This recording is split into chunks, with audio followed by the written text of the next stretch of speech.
de Danilo Cruz, que é psicólogo da Clínica Numen, é professor, é escritor e servidor público. O Danilo vai conversar com a gente nessa sexta-feira, reafirmando, concluindo a nossa programação da Semana da Criança, sobre a importância da frustração e dos limites no desenvolvimento infantil. Boa tarde, Danilo, seja bem-vindo sempre. Boa tarde, Márcia, boa tarde, Jeová, boa tarde, ouvintes da Rádio Excelsior. Como sempre, com muita gratidão, esse espaço para a gente falar um pouquinho sobre saúde mental, saúde emocional, saúde relacional. Uma maravilha poder estar aqui novamente, Márcia, agradeço muito por Obrigada. isso. Um tema tão crucial para a nossa vida, né, para a nossa convivência, que é a forma como nós educamos nossas crianças, né, como nós estamos investindo na continuidade da nossa cultura, da nossa vida em comunidade. Com certeza é um tema extremamente interessante. Sobretudo nesse momento, né, Danilo? Danilo, a família é considerada, né, a sede das trocas afetivas intensas, da socialização, da construção da primeira identidade infantil, mas a gente pensando, né, quem nunca se deparou, quem nunca viu, por exemplo, dando uma birra, ou seja, no shopping center, no supermercado, querendo ganhar alguma coisa de seus pais, né, e seus pais lhe negaram, né, e hoje é uma cena comum, e devido à sociedade, na influência também da sociedade consumista em que vivemos. Aí eu lhe pergunto o que são limites, qual a sua importância para a educação infantil? Limites são as bordas das relações, né, Márcio? Eu me lembro bem da possibilidade de refletir que eu tive com as falas dos meus pais, especialmente uma frase que meu pai sempre repetia, que é aquela frase famosa e repetida em diversas famílias, de que o direito de um vai até onde começa o do outro. Então, é esse limite, essa borda, essa fronteira aí, que é absolutamente imprescindível para que a gente saiba até onde a gente pode ir e a partir de onde a gente realmente precisa ceder. Com certeza, né? E eu acho que é importante, eu vou ressaltar, né, que a educação vem do berço, né, e na família que se inicia essa construção, né? Danilo, você acha que a falta de limite tem a ver, por exemplo, no fato de os pais trabalharem muito, com isso estão sempre ausentes, né, da vida dos filhos, e aí querendo compensar essa falta, aí vai a permissividade. É um dos fatores também. Eu me lembro de uma frase do professor Mário Sérgio Cortella, Sim, que diz maravilhoso.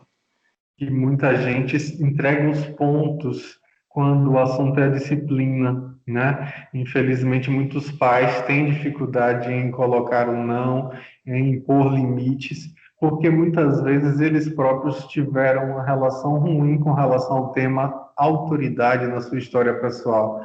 E aí, por isso, confundem autoridade com autoritarismo.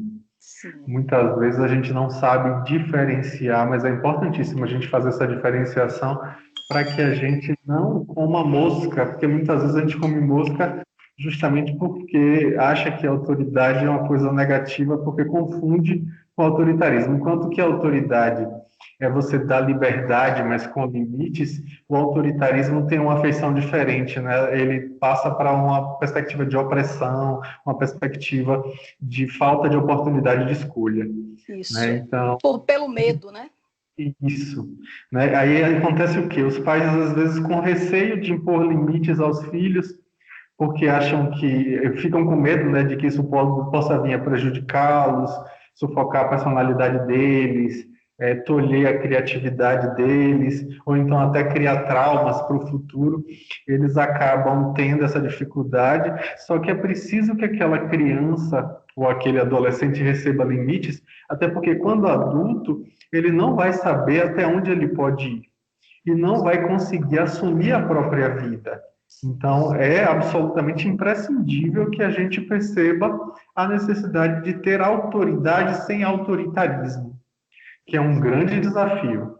Eu sempre lembro você falou agora, eu lembro de uma família conhecidas, moravam próximas, nós éramos assim, colegas, amigas, eu não sei se eu já lhe contei até esse fato, e que o pai viajava, o pai trabalhava fora da cidade, e quando ele chegava, a mãe não conseguia dar limites, Quando ele chegava, então fazia, eram muitos filhos, fazia fila, a mãe contava, né, fazia as queixas, e ele batia em todos, né? Todos na peia, como se chamava.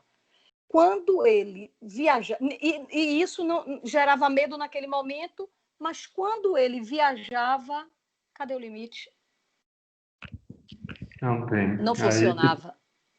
inclusive, é importante a gente deixar claro que a gente não pode confundir disciplina com agressão física, tá? Isso é importante colocar. Eu gosto sempre de citar um estudo que é um clássico na área para quem estuda comportamento infantil, quem estuda desenvolvimento das crianças. É um estudo bastante conhecido que foi feito na Universidade do Texas e também na Universidade do Michigan, lá nos Estados Unidos, que foi extremamente extenso, acompanhou a vida de 160 mil crianças, ou seja, é muito grande esse Público estudo. grande, sim. E aí, o que é que foi percebido? Eles acompanharam essas crianças ao longo de 50 anos, ou seja, é um estudo longitudinal bastante Sim, amplo, né? sim. E o que é que a gente vai perceber nesse estudo? Que quanto mais as crianças apanham, mais elas desafiam, mais elas apresentam comportamentos antissociais e agressivos, e maior a probabilidade de desenvolverem problemas cognitivos. Então, a agressão física não é uma opção nessa perspectiva, justamente porque, inclusive, é bom lembrar, né? É Sim, lei. A lei não é pode. lei. Exato, por lei hoje não Desde pode. 2014, né, não há essa possibilidade. Então, realmente é preciso a gente tomar muito cuidado com esse tipo de técnica, esse tipo de método, até porque já está cabalmente comprovado que não funciona. Funciona, Só por isso que eu piora. trouxe esse exemplo que não funciona mesmo. E pior, inclusive, né? Porque leva à possibilidade de problemas cognitivos. Aí, só Isso, para clarear para o pessoal o que é que são problemas cognitivos, sim, são as dificuldades com relação ao raciocínio, dificuldades com relação à inteligência, ao aprendizado, dificuldades com relação à atenção, com relação à memória. Dificuldades cognitivas são essas aí. sim, Então, sim. com certeza, se afeta a mente daquela pessoa, não vai ser um bom método, uma boa tática, né? Então é preciso de tomar muito Perfeito. cuidado e perceber que a base deve ser sempre o diálogo e levar a criança a perceber e compreender as consequências de suas escolhas. Isso. Agora, Danilo, uma provocação. Como se constrói limites? É um trabalho árduo, é um trabalho que precisa ser consistente, né? É preciso que esses pais ou esses que fazem o papel de pais, né, tenham uma segurança, um nível de segurança. É preciso ter muita paciência, persistência, porque, em especial em algumas faixas etárias, a gente percebe que a criança ela precisa que a gente repita muitas e muitas vezes a mesma mensagem para que ele consiga introjetar aquele assunto. A gente sabe que criança pequena às vezes assiste o mesmo filme várias vezes, Sim, sim. é uma tentativa de memorização. Ela está trazendo para dentro aquela informação. Então, da mesma forma, a consigna, né, a sugestão que nós vamos dar, a orientação, a ordem, ela precisa muitas vezes ser repetida inúmeras vezes. E aí, por conta disso, às vezes é difícil a gente ter paciência com relação a isso. Por quê? Porque crianças às vezes testam o limite, crianças Sim, desafiam, né? E aí é que tá, ela só vai internalizar o que foi combinado com repetição. Então, por isso, é preciso ter muita persistência, é preciso ter muita paciência. E é óbvio, Márcia, eu acho que eu vou chover no molhado, mas é necessário a gente chover no molhado, você, faz nenhum sentido uma fala desprovida de um exemplo, né? claro, Então, você precisa dar exemplo, você precisa cumprir sua parte do acordo, sua parte dos combinados, isso. até porque a criança precisa de um campo seguro. E aí é óbvio que você vai precisar, por exemplo, a criança você não quer que ela coma no sofá, na sala. Aí você vai repetir isso várias vezes, mas sempre lembrando de que é preciso expor essa regra, explicar os motivos. Não é porque não é porque eu Não quero. existe mais isso, né? É preciso explicar os motivos, até porque ali é um ser humano, é uma pessoinha que precisa ter a noção, até porque ela não vai simplesmente internalizar aquela norma com a visão equivocada de que eu vou fazer isso porque eu não quero que minha mãe brigue comigo, eu não quero que minha mãe me ponha de castigo, não quero que minha mãe tire meu brinquedo, não quero que minha mãe me dê um beliscão ou me bata. Ou seja, ele, em vez de fazer por medo, ele vai fazer porque ele compreende que é necessário Isso. aquilo. Isso É, faz toda a diferença. toda a diferença, Danilo, não cabe mais, né? Embora, por incrível que pareça, no passado era assim. Você não vai para tal lugar, mas por que não vai? Não vai porque não vai. Criança não tem querer. Não dava um motivo e simplesmente dizia não interessa, eu não quero que você vá e acabou. Né? Hoje não cabe mais isso, mas a gente ainda encontra. Eu conheço uma mãe relativamente jovem e que ela acha que criança tem negócio de sentimento, de querer, ainda tem essa postura. Isso nunca foi algo positivo e hoje, nos dias de hoje, menos ainda, né? Criança tem sentimento, criança compreende, enfim. Você usou uma palavra que eu acho que é importante, tá? É a questão da positividade. Você falou do positivo, né? A gente precisa usar a chamada positividade da proibição. Por exemplo, o exemplo que eu dei, ela não pode almoçar no sofá. Aí você, primeiro, óbvio, tem que expor as regras, explicar os motivos, como eu falei, né? Você Sim, próprio não pode quebrar a regra, porque você tem que ter moral para falar, você claro, tem que ter claro. tempo, óbvio. E é interessante que você, com o passar do tempo, não precise dizer a negativa. Você pode usar a positividade da regra. Como assim? Você vira para a criança e diz assim: onde é o lugar de almoçar? Você não precisa dizer para ela que ali não é o lugar. Você faz com que ela própria construa um raciocínio em cima daquilo e lembrar para ela, né, que aquilo ali é necessário que ela introjete, que ela traga para dentro com uma forma tolerável e não com a negativa pelo medo, imposição de medo e ameaça. Eu vejo muita ameaça, Sim, sim, de sim. ameaça com a criança. Ah, se não fizer, eu vou fazer e acontecer. E isso não está fomentando na criança um amadurecimento, e sim mais medo.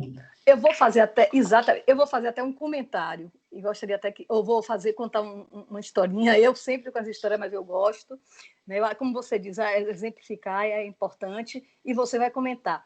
Uma vez eu estava numa pizzaria com uma amiga, a filha e o neto, e me parece que, me parece não, me disseram que a criança estava na igreja e aprontando, correndo, e que a mãe mandava ele parar, e ele nada, ele estava na faixa de 8 anos. E aí disse a ele que quando chegasse em casa, ele ia apanhar. E ficou essa promessa, e a avó do menino me disse, e ela cumpre. Quando chegou nessa pizzaria, ele foi correndo para o parque, todo feliz. Aí ela perguntou a ele, né? Quem mandou você ir para o parque? Se você está de castigo, ele disse: não, eu não estou de castigo. A promessa foi: você vai apanhar quando chegar em casa. Eu não cheguei em casa ainda. Quer Eu vou dizer, curtir. Então, eu vou curtir, né, Márcia? Já que eu não cheguei em casa ainda, eu vou curtir. mas eu ri tanto, Danilo, com o que eu presenciei. Quando elas me contaram. Pois é, a gente precisa prestar atenção a uma coisa interessante. A gente comunica muito sem as palavras.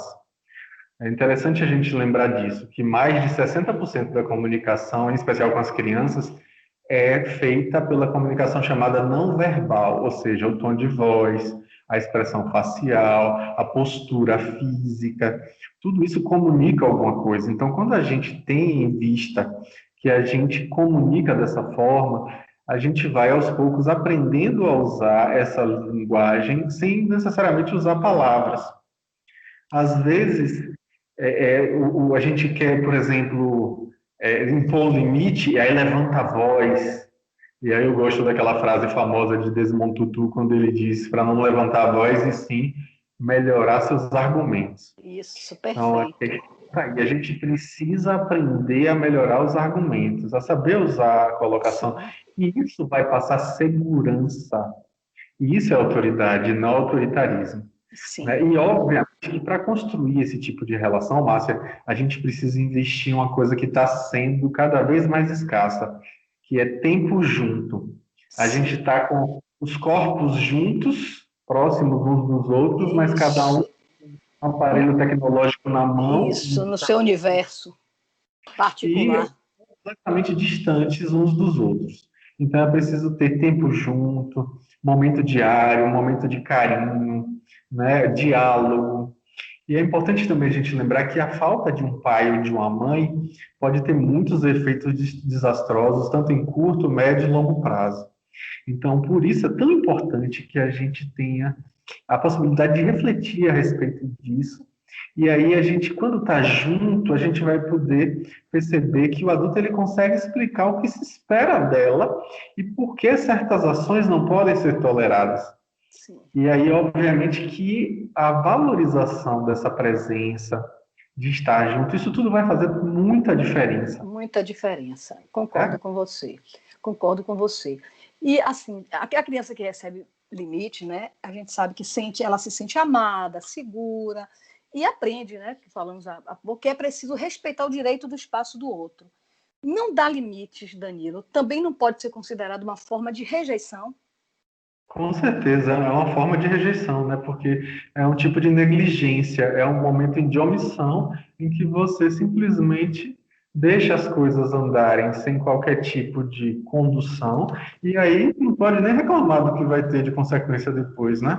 Porque Isso. você próprio não teve um posicionamento diante daquilo. É interessante também lembrar, Márcia, que a gente tem que tomar muito cuidado porque a gente muitas vezes reclama muito quando a criança faz as coisas erradas, mas não elogia quando faz as certas. Sim, sim. Existe uma coisa chamada atenção. Em psicologia, a gente diz que a atenção é um reforçador positivo secundário. O que é que isso quer dizer? Os reforçadores, eles trazem manutenção da vida, tá? Por exemplo, a gente precisa de alimento, a gente precisa de água, precisa de afeto, precisa de diversas coisas, né? Sim, Pois sim. bem, a atenção, ela permite que a gente obtenha essas outras coisas, porque a mãe da gente, quando a gente é bebezinho, só vai dar para a gente o alimento se ela estiver atenta para perceber nossa necessidade de alimento. Então, a Perfeito. atenção, ela serve como um intermédio. E aí o que é que acontece? A criança, ela precisa de atenção, porque a atenção é que vai dar as outras coisas. E perfeito. Quando ela não obtém atenção, ela se comporta de modo a obter. Quando ela não recebe uma atenção positiva do carinho, do estímulo, do afago, qualquer atenção serve. Se não tiver essa, pode ser a bronca, pode ser a chateação, pode ser. Porque a mãe, o pai, eles vão parar de fazer o que estão fazendo para poder dar atenção. É curioso, é perfeito isso. Você está falando, Danilo, e eu abri aqui um WhatsApp que eu ia só ler, né? Tem alguns WhatsApps para ler aqui, de Tânia, que confirmando que você está perguntando, porque ela coloca. Tânia, ela diz, boa tarde. Danilo, não há verdade que muitas vezes as crianças se rebelam exigindo dos pais limites, chamando a atenção para a falta de amor e do colo que estão precisando naquele momento. Isso que você falou. Obrigada, Tânia. Exato, eles estão buscando um reforçamento, eles precisam de atenção. E aí, se você não dá atenção boa para quando eles fazem as coisas boas, qualquer atenção serve. E aí ele vai aprontar, ele vai fazer de tudo para poder você prestar atenção nele. Nem que seja para brigar, para dar bronca, entende? Para botar de castigo. Você para de fazer o que você estava fazendo para poder dar atenção. Isso aqui já foi maravilhoso para ele. Então ele tende a acontecer o quê quando acontece isso? Tende a ele repetir aquele comportamento negativo para receber mais atenção. Então Isso. a gente precisa aprender a segurar um pouquinho quando ele fizer o comportamento negativo, não dar a atenção que muitas vezes ele está demandando e dar bastante atenção quando ele faz a coisa certa. Aí a Exatamente. gente vai criar um hábito de Inverter, né? mais compatível, né? É isso. Diana, ela está dando boa tarde, está parabenizando pelo programa, e ela diz que ela tem uma filha de 6 anos e a filha não queria obedecer, que ela estabeleceu limites pesados. Ela disse que não foi com violência, mas que ela viu mudanças positivas. E ela aí pergunta, manda um abraço. Agora, que mudanças pesadas? Não é violência, mas talvez limites rígidos. E aí, Danilo, o que é que você acha? Aí é que tá. É por isso que é importante esse momento de diálogo, de proximidade, uma relação íntima com o filho. Conhecer os filhos faz toda a diferença. Porque a gente sabe quando, por exemplo, o limite é demasiado. A gente começa a perceber, até porque a criança fica uma criança muito insegura se você for severo demais. Se desenvolve como uma pessoa insegura, porque fica o tempo inteiro castrado, né, tolhido, impedido de se manifestar. Então, com isso, a gente também tem que ter cuidado com relação a isso. Mas conhecendo, a gente sabe até onde ele dá conta, a gente percebe quais são as limitações e os potenciais, e aí vai trabalhar em cima disso. Em cima Mas disso. é importante, quando a criança, você quer ensinar a criança, não faça isso, mas assim, é legal pensar na possibilidade de oferecer alternativas para suprir aquela necessidade que a criança tem de brincar, a necessidade que ela tem de receber afeto. Então, por exemplo, você pode propor uma nova atividade, já que ela não pode fazer isso, ela pode fazer o que em lugar disso? Então, aí você propõe uma outra coisa. Né? Então, isso é uma opção interessante, é uma opção que muitos especialistas vão falar que é o que enriquece, inclusive, o relacionamento, porque a criança começa a se sentir estimulada. Você está dando opções, e nesse momento de pandemia, com isolamento social, dar opções, dar alternativas faz toda a diferença. Faz toda a diferença. Danilo, a gente vai rapidinho para o intervalo comercial e a gente volta daqui a pouco falando sobre esse tema tão importante. Até já. É. E eu não quero uma voz que nos guia, informa, uma voz que está sempre com a gente, uma voz que ilumina e transforma, uma voz que está sempre presente. Para os pais, para as mães, para os filhos e toda a família. Vem, minha casa é sua, vem, essa família te espera, vem, esperando a gente vem. Vem viver, vem crescer, construir o novo amanhã. Família Excelsior, por um mundo mais justo. Família Excelsior, a serviço da verdade e da paz. Família Excelsior, por um mundo mais justo. Família Excelsior, a serviço da verdade e da paz. Servindo e evangelizando, uma família do bem ligada em você. Família Excelsior.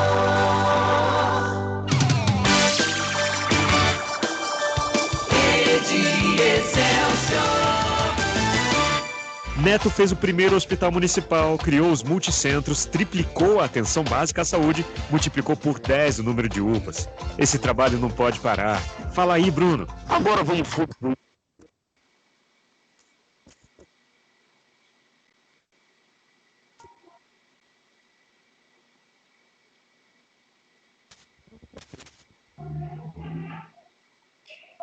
Coligação Salvador não pode parar. Bem, PDT, PL, PSDB, MDB, PTB, PSL, DC, PSC, SD, PSD. Maurício.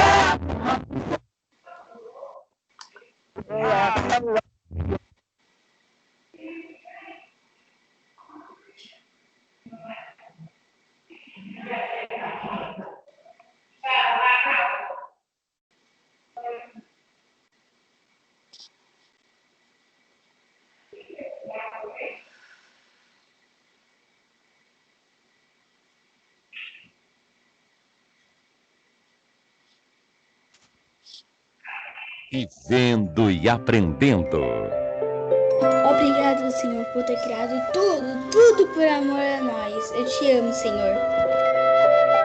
Neste mês de outubro, vamos aprender a amar com o coração de criança.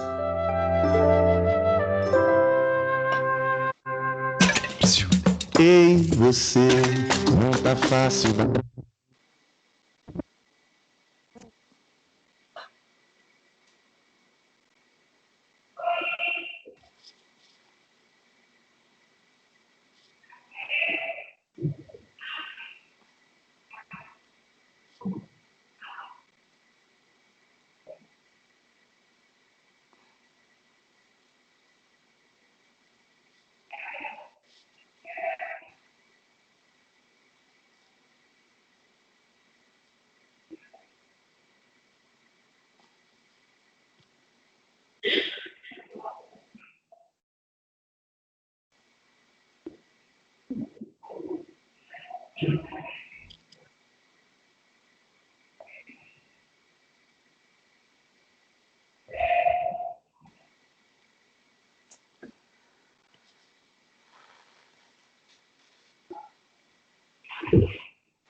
Bom dia, boa tarde, boa noite. Hoje a gente vai falar sobre um fenômeno que vem se alastrando em proporções avassaladoras.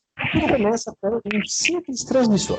Uma pessoa que passa para o seu grupo familiar, que espalha para a sua comunidade e rapidinho temos um grande número de pessoas contaminadas. Parece até o espalhamento de um vírus e, na verdade, esse fenômeno é uma espécie de vírus. Eu estou falando das fake news em um processo eleitoral. Essa divulgação de boatos e notícias falsas é letal para a democracia. Acaba com a reputação de pessoas idôneas, esconde a verdade sobre candidatos mal intencionados e, no final, todo mundo leva tempos para se curar dos efeitos. Então vamos combinar o seguinte: tudo que você receber, verifique, consulte a fonte, consulte as agências de checagem. Quem espalha fake news prejudica outras pessoas, a si mesmo e pode estar cometendo um crime. O biólogo Átila Yamarino não cobrou cachê para participar desta campanha. Justiça Eleitoral, a justiça da democracia.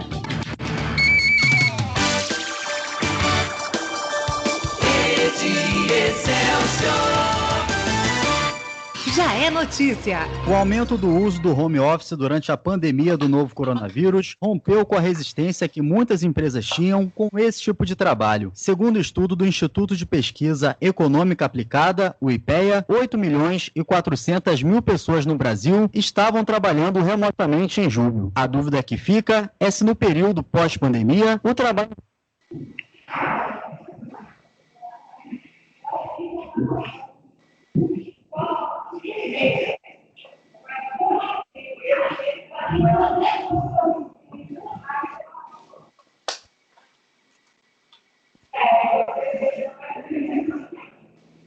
E vai ter também muita flexibilidade, quais são as atividades que têm que ser priorizadas, quais são aquelas que ainda podem trabalhar remotamente. Então, a gente também vai viver uma próxima fase aí, pandemia, mas com uma retomada de atividades, que também vai ser vamos dizer assim, um desafio para todo o mercado. E pós-pandemia, que o pós-pandemia é uma discussão de, dado todos os aprendizados que a gente teve durante esse período, qual vai ser a nova demanda, né, do mercado de trabalho com relação ao trabalho remoto e de que forma a gente consegue conciliar isso, nosso modelo, com o que o mercado cada vez vai exigir mais. Levantamento recente divulgado pela Fundação Instituto de Administração mostrou que cerca de 94% das empresas brasileiras afirmam que atingiram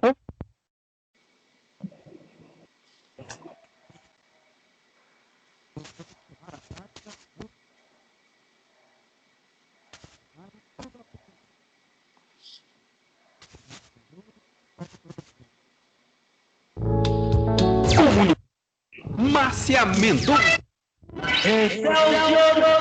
13h42. Estamos de volta. Estou conversando com Danilo Cruz. Danilo é psicólogo da Clínica Numen, é professor, é escritor e servidor público.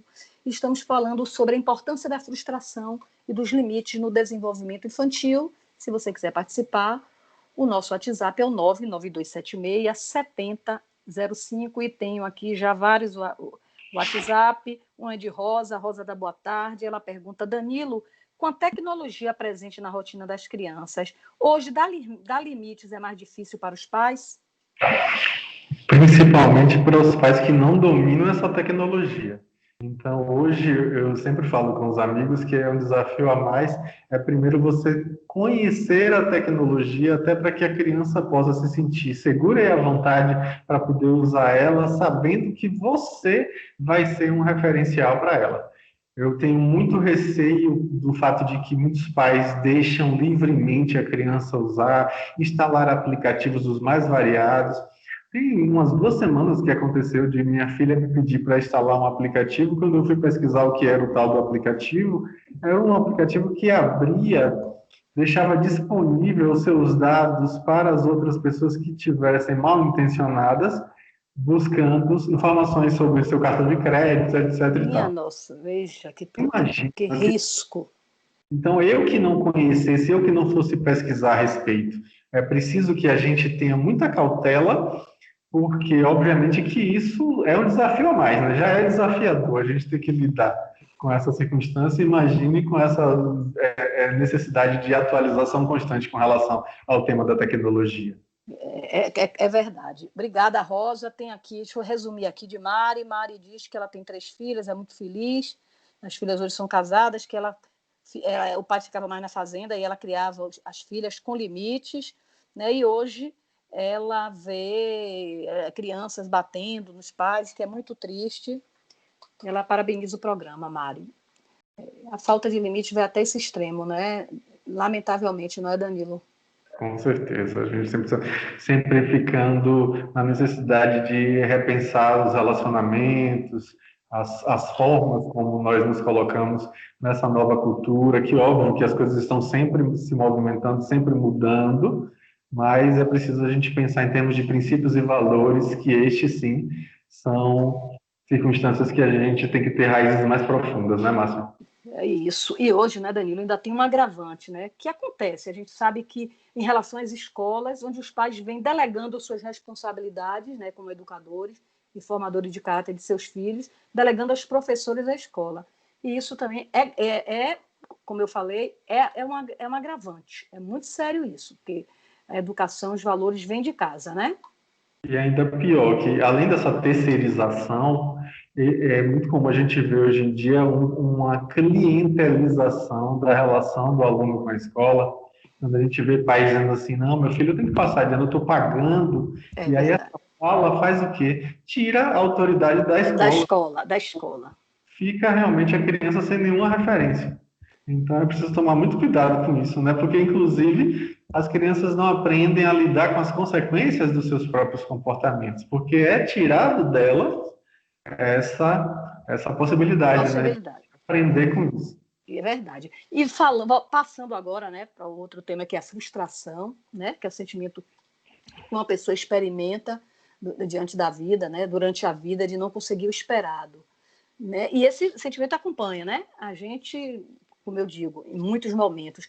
Assim, qual a importância, Danilo, da frustração para a criança? É a melhor forma de aprendermos a lidar com ela na infância? A gente começa a lidar com ela na infância. A frustração é a negativa, é justamente o limite, né? É a internalização desse limite, de ouvir esse não. A gente queria muito uma coisa e tem esse não, a gente se frustra. Eu tenho visto, e eu trabalho com saúde mental já há 16 anos, que boa parte dos transtornos mentais severos e persistentes tem esse traço bem marcante, uma baixa tolerância à frustração. As pessoas não sabem lidar com o não sabem lidar com o fato de que elas não são onipotentes, elas não podem tudo. Então, quando a gente entra em contato com essa humanidade, muitas vezes a gente tem uma dificuldade, porque a gente queria ser Deus, né? E aí nessa... É verdade, e não pode. E a gente vai aprendendo isso na infância. É óbvio que cada fase da infância precisa ser respeitada, porque a gente vai aprendendo essas limitações, essas dificuldades, essas frustrações, esses nãos, gradativamente na infância. E os pais, eles precisam lembrar uma coisa também, tá, Márcia? Às vezes os pais encaram como desobediência o que é uma característica de uma fase. Né? É malcriação. Não, às vezes é uma situação de experimentação típica de uma determinada faixa etária. Por exemplo, um bebezinho de 7 meses, 8 meses, é esperado que ele faça o quê? Que ele fique jogando os objetos. Você pode dizer, pode brigar, ele vai repetir, porque aquilo ali parte do momento de desenvolvimento da criança. Do aprendizado. Né? É como uma criança de 2 anos, ela vai rabiscar alguma parede. Não tem por onde. Parte do processo, não tem como a gente ficar querendo achar que tudo é birra, tudo tem que ter. Não, ali também é inerente à idade. É preciso que a gente se abra para respeitar a fase e lembrar que respeitar essa fase não significa ser permissivo. Mas mostrando para a criança, aproveitando isso como oportunidades para mostrar para a criança que toda ação dela traz uma reação. É verdade. E Danilo, a criança que não se frustra pode se tornar, por exemplo, um adulto inseguro, né? Eu, pela minha experiência de vida, e até com você, nas nossas discussões aqui, eu acho que a falta de limite pode colocar a criança em um mundo muito solto, né? Pode gerar, assim, um grande vazio existencial, aquela sensação de perda de sentido da vida, de abandono. Não é verdade? Alguns autores chamam de síndrome do imperador, né? A criança que acha que pode tudo. A criança que cresce, vira um adulto que acha que é onipotente e que não tem limite nenhum, vai buscar limite na rua, vai buscar limite na vida, vai buscar limite na polícia, vai buscar limites nas circunstâncias com a lei. Então, é preciso a gente tomar muito cuidado com isso e perceber que, por exemplo, é uma coisa que é bem polêmica, né? Muitos autores não concordam com o uso de castigo. Aí outros tantos vão dizer que se use, mas não que não se use esse nome, use o nome consequência. Não importa. No final das contas, é o quê? É uma consequência do ato dele e ele é frustrado. E por isso que muitos autores vão dizer que o papel dos pais é frustrar os filhos. Sim. Para poder mostrar. Prepara. Que fala interessante, né? É um tanto quanto impactante falar assim, que o papel dos pais é frustrar os filhos. Mas parte do papel dos pais é também esse, sem dúvida. Né? Você já falou algumas vezes aqui sobre a desilusão. Isso. A importância disso. Terrível desilusão, né, Márcia? Não, é maravilhosa. É maravilhosa. É melhor desilusão do que viver iludido. Olha, é verdade. Olha, Vera Lúcia diz assim, hoje a gente vê muito cedo crianças dando sinais de insatisfação. A causa pode ser a falta de limite, frustração, Danilo. Obrigada, Vera Lúcia. Olha uma coisa que é importante também. Eu estou falando aqui, trazendo toda uma perspectiva da necessidade do limite, mas existem outros teóricos, outros autores que vão para o caminho oposto. Eles vão dizer que as crianças já têm limites demais. E aí, limite de outra natureza, do fato de que tem um pai ausente, de que tem uma mãe negligente. Isso também é, de certo modo, um limite. Né? Sim. A limitação do desenvolvimento dessa criança. E também a gente precisa alargar o olhar para perceber essa possibilidade também, tá? Que às vezes a gente fica na ênfase só de que o limite é necessário, de que o limite é imprescindível, mas também precisa levar em consideração que todo comportamento humano, ele comunica alguma coisa. Então, tem uma funcionalidade. Sim. Às vezes, a gente precisa ter um olhar mais amplo para perceber se realmente aquilo ali é necessário que haja um limite ou aquilo ali é a manifestação de que a criança está vivendo uma limitação. Isso. Então, por isso é importante a gente levar em conta isso. Também. E lembrar uma coisa que é importante também, tá? O limite sozinho, ele não educa. Né? Isso é importante também deixar claro. O limite sozinho, ele oportuniza muitas vezes, apaziguar os ânimos, mostrar que os pais têm a palavra final, mostrar as consequências dos seus atos, dos seus comportamentos, mas o afeto vai fazer toda a diferença nisso aí. Sempre. Se não tiver afeto, se não tiver amorosidade, não adianta ter só limite, né? Não, de jeito nenhum. Aí a gente achar que não tem que ter frustração, tem que ter limite. Não é assim, tá? E uma outra pergunta. Por exemplo, pais que não foram frustrados na infância, todas as vontades, enfim, os filhos não deixavam os filhos passar por essa dificuldade e não davam limites. Ou seja, imaturos, esses pais podem reproduzir, quer dizer, não dá limites, não tem mais dificuldade também em frustrar. O que é que eu tenho visto na prática clínica, Márcia? Que esses casos a gente vai ter uma dificuldade de diálogo entre esses pais. Às vezes o casal mesmo está desalinhado, não conseguem pautar valores, e aí e não percebem, uma coisa que é importantíssima falar agora, não percebem que educar e dar limite são atos de amor. Não percebem o limite como um ato de amor. Sim, sim. Então, isso pode ser um problema. É verdade. É preciso a gente lembrar da necessidade de ter um alinhamento na família, de ter realmente uma pauta, né? Como os pais precisam conversar, às vezes os pais são separados, mas assim, por exemplo, existem coisas que são inegociáveis. Por exemplo, tomar banho todo dia. A criança precisa tomar banho todo dia, mas na casa do pai toma de noite, na casa da mãe toma de manhã. Isso aí é preciso conversar, dialogar. Alinhar. Não é o melhor, mas que ela tem que tomar banho todo dia, ela tem. Tem. Entende? Então, a gente precisa pautar esses valores. Isso é imprescindível. Até porque, senão, a criança cresce nesse meio imaturo E aí vai ter problemas emocionais mais adiante, porque não vai saber se relacionar com as pessoas. E uma coisa que você falou também que eu achei super importante, né? E que a criança, você tem que ser o exemplo, porque não adianta você dizer assim, você não coma aqui e dá suas razões aqui. E aí você vê a mãe fazendo. Então, o contraditório é algo, é um mau exemplo, é algo que não vai funcionar bem, não é verdade? E você tem que ter palavra também, tá? Isso também é importante. Aí você vai anunciar que a criança vai ficar de castigo. Aí você diz, vai ficar de castigo. Aplica o castigo, mas não volte atrás e não devolva o item que você disse que ele não vai usufruir antes do tempo combinado.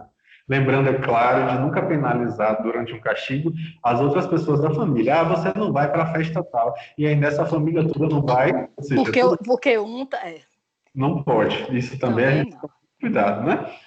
É preciso a gente lembrar que todo ato tem uma consequência. Então, a criança ela precisa dessa referência. Se você fala uma coisa e faz outra, você entra no que é chamado de duplo vínculo, que é aquela história de tirar a referência da criança, fica uma situação aleatória, a criança não sabe se ela pode confiar em você, porque você diz assim, se você fizer tal coisa, eu vou deixar você sem videogame X dias.